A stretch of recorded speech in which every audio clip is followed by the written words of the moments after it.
All right. Hello and welcome everyone to the critical progression route.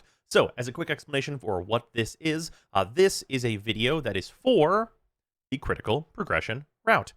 If this has been released to the public, there will be a link to this in the description below the video. This is a huge new player guide that goes through and details and gives videos for all of the early game and eventually late game things that players are going to encounter and how to deal with all of those and also, of course, gain power along that route. That being said, this is done on an entirely free-to-play account, having spent no money and no expectation of spending anything, alongside the free-to-play-through account, which is Critical Frog, which you'll see in the video. With that being said, hopefully you guys enjoyed the video, and hopefully it has been helpful. Let me know if there's anything that you would, include in the video as additional information or anything like that. I'm going to try and have videos for all of the different quests and also some of the optional objectives as well as needed in the critical progression route, and hope to have it out soon if you are not already seeing it in the description. Wake up. All right. So, we enter into our first choice. Overall, to be clear, if you are a new player, you should choose whichever one of these three you think look cool. Doesn't matter. They're the three frames from the intro. You got Excalibur. Just as a quick discussion on what kind of stuff they do, he has a sword. He slashes and he dashes. He can blind enemies, which is great crowd control, especially early game. Radial Javelin has some synergies you can get to much later, but not super good for a new player. And then Exalted Blade is a very strong blade that can kill things very well, that shoots energy waves and kills enemies pretty effectively. Good starter. Volt, he's the speedster guy. Mainly what you're going to be doing as a new player is taking advantage of Electric Shield. You probably won't have the energy economy or the right mods to really get like the speedster speed for him. But Shock is a really good ability for just like dealing damage to low-level enemies, and Electric Shield is complete damage immunity from the front. You can pick it up and take it around, and it is also a damage buff, so those two abilities very good. Discharge is the thing you can eventually get the mods for. It becomes like AoE clear, and is pretty good once you do that. Though, I would say both of them are beneath Mag in terms of power level. Not insanely beneath Mag in terms of power level, but Mag gets one primarily most important thing, and that is pull. Pull will group enemies into a ball in front of you, and with what our beginning weapons are going to be, that is incredibly high synergy, and it's just extremely powerful to be able to pull enemies all together and kill them all at once with your early game melee weapons. Asides from that, Magnetize eventually is a super strong AoE clear and also single target damage. Polarize can strip armor and also just deal a good little chunk of damage, especially to lower level enemies. Crush eventually becomes a complete armor strip and is also a giant AoE murder spell for early game clear. So, early on, Mag is just incredible. Crush is also survivability. Whenever you're able to cast this a bunch, you basically just cannot die, especially as an early game player. And yeah, overall, that really just makes Mag kind of the best choice here, but whatever looks cool is what you should go with. If you think Mag looks lame, you're just going to have a bad time. If you're just choosing the thing because it is like what I think is strongest, you're probably just going to make a bad time for yourself. All of them will perform totally fine, and we're going to get mods for all of them over the course of what we do, so you'll be able to do all the things with any of them, no problem. Even if that's the only frame you ever play, you shouldn't have any issues with any of these three. We are choosing Mag, however, because I think that she is just the objectively correct choice if you are looking for fast progression. Yeah, also, the recent shield buffs do not do not go missed on Mag, because she is the shield frame. I see the Lotus has tried to wake you. Hello, Vor. She's too late. You're my prize now, Deno.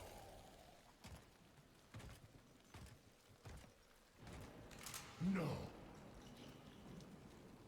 We are taking this one with us. What has he done to you? I can't lose another Tenno. I'm surging your Warframe's power systems.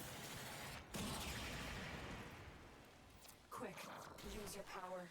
Defend yourself. Just a pile of dead Grineer immediately. Yeah, this is what Mag's one does.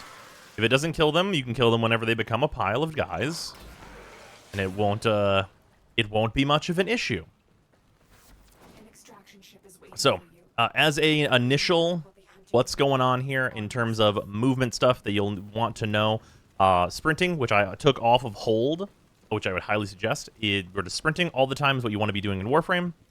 Basic movement stuff. So, the big thing in Warframe, and this is how I would tell you to approach like the movement system, is you crouch, then you jump while pointing in a direction. This is called a bullet jump.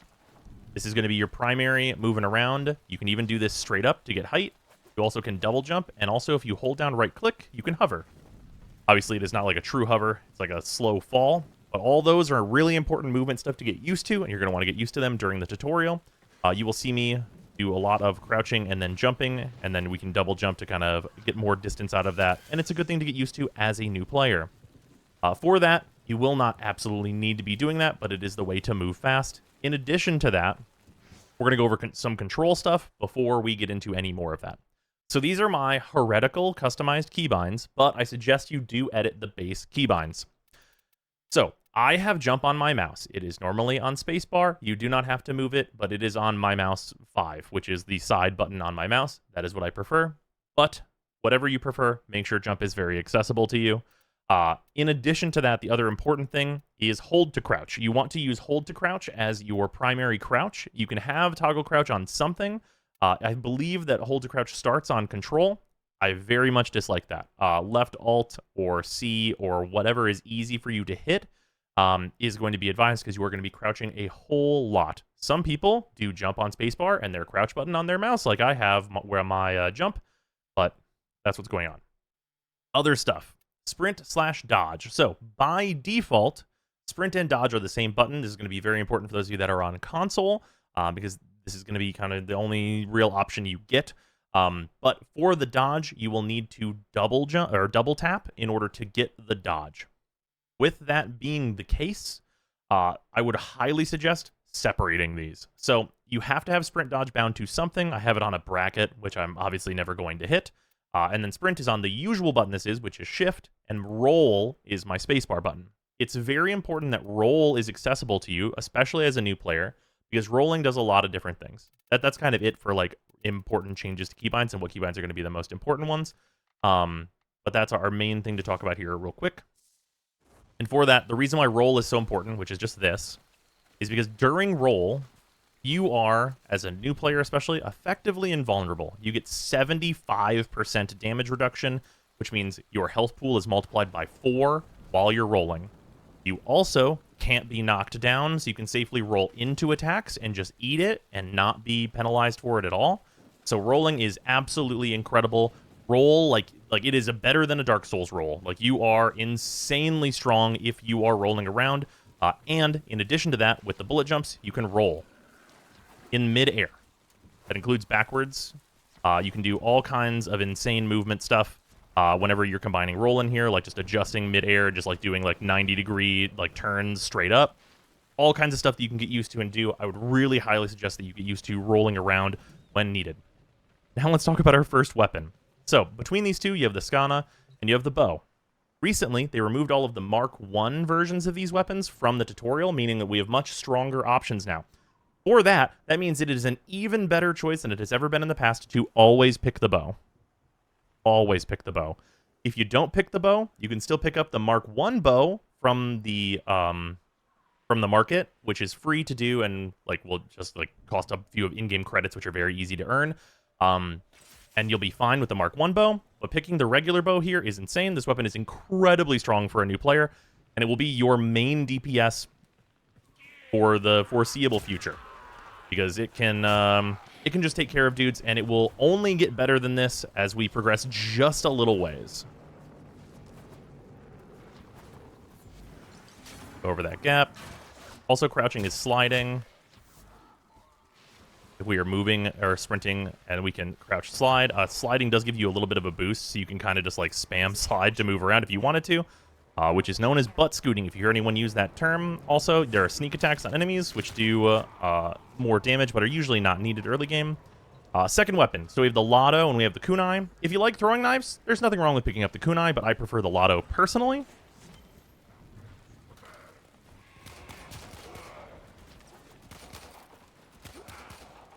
Also, now that we have a gun, it's important to note you can aim in midair, and you will get that kind of slow time for yourself, or the slow fall, which can be really useful for, like, you know, just whenever you need to shoot guys if you're still moving.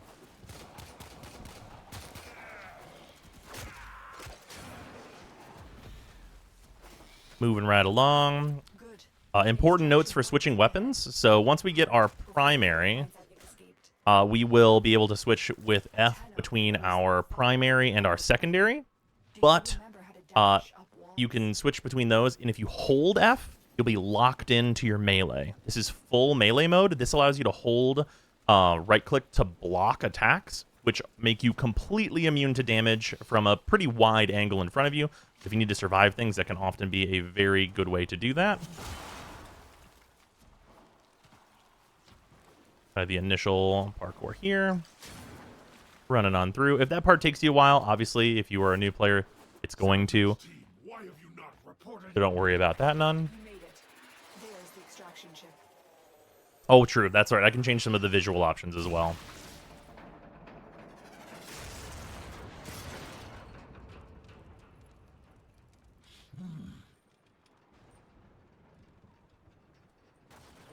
We'll hit that after this. So, when fighting Vor here, the other thing that we have with our melee weapon is we can use our middle mouse click to do heavy attacks.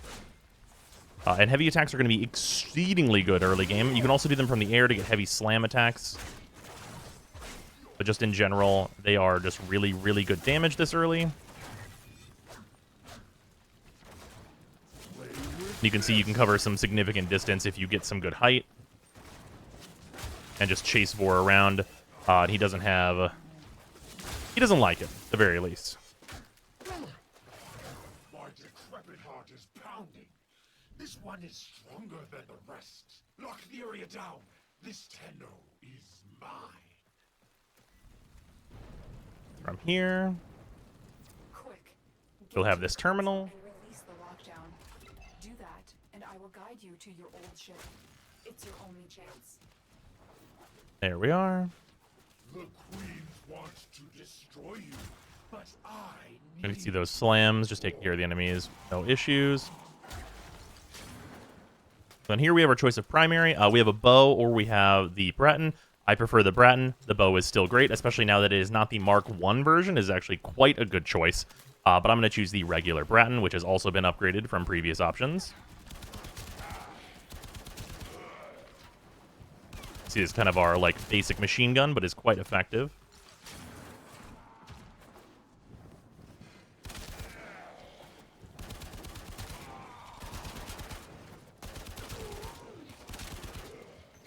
This will introduce us to hacking. You just can press spacebar on those little notches, and they will go in and finish the hack. Stop touching me, you.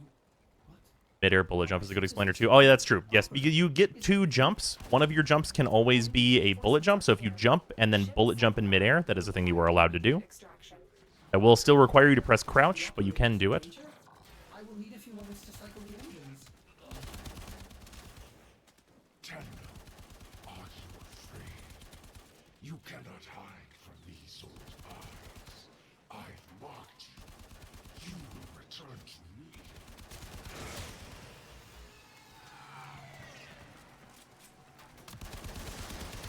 And these enemies are not much threat, but they do enter in here. Some nice target practice to start us off. And those red lines, that is a ballista. They're like little snipers. Sometimes they can do significant damage to you, but usually not until after the tutorial at the very least. Just some good general practice.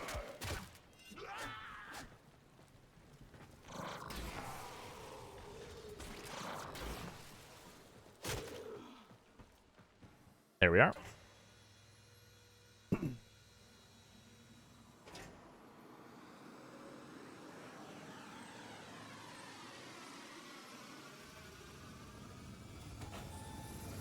Yeah, and then we are done with our awakening, leading us to our next quest.